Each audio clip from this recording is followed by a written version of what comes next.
Job రావాలి అని అంటే బాబు రావాలి అని అడ్వర్టైజ్మెంట్.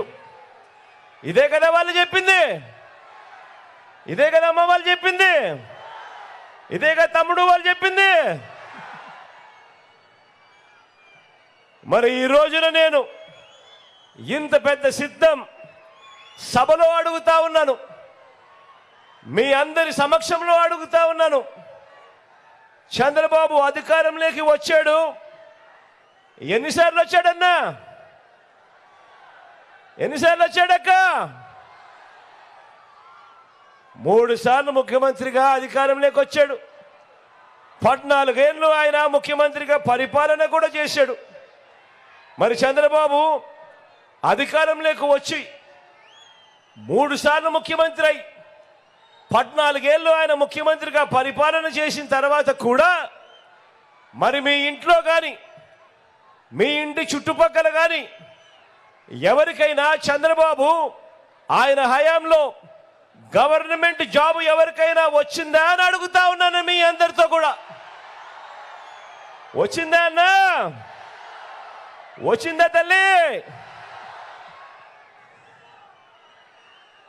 3 సార్లు ముఖ్యమంత్రి, 14 ఏళ్ళు ముఖ్యమంత్రిగా పరిపాలన చేసిన తర్వాత ఆయన హయాంలో మీకు కానీ మీ ఇంటి చుట్టుపక్కల కానీ ఎవరికైనా గవర్నమెంట్ జాబ్ వచ్చిందా అని అంటే వచ్చింది అనే సమాధానం రాకుండా 2 చేతులు ఇలా పైకెత్తి రాలేదు రాలేదు రాలేదు రాలేదు రాలేదు అని చెప్పి మాటలు వినిపిస్తా ఉంటే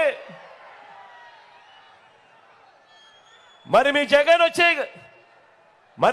వచ్చిన తర్వాత మరి మీ బిడ్డ వచ్చిన తర్వాత మీ జగన్ రావటంతోనే ఏకంగా మీ గ్రామాలలోనే మీ ఇంటి పక్కనే మీ చుట్టుపక్కనే ఏకంగా ప్రతి గ్రామంలోనూ ఒక సచివాలయం తీసుకొని వచ్చి ఏకంగా ఆ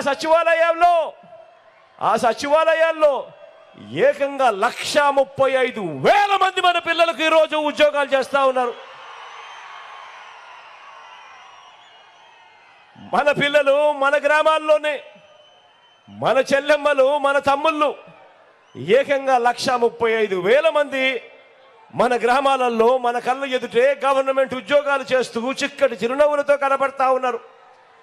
ఇందులో కూడా 80% మంది నేను నా నా నా నా అని పిలుచుకునే నా ఎస్సీలు, నా ఎస్టీలు, నా బీసీలు, నా మైనారిటీలు ఏకంగా 80% మంది ఈరోజు మన పిల్లలే మన కళ్ళ ఎదుటే ఉద్యోగాలు చేస్తూ కనిపిస్తా ఉన్నారు.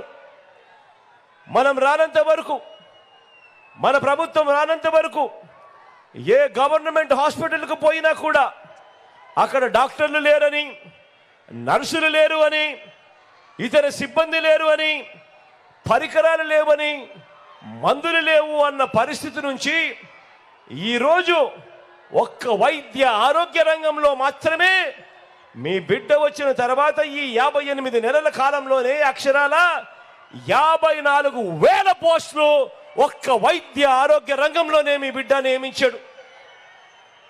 ఈరోజు ఆరోగ్య రంగాన్ని ఈరోజు మీ బిడ్డ ఒక విప్లవాత్మక మార్పులు చేస్తూ ఈరోజు అడుగులు ముందుకు వేయిస్తా ఉన్నాడు.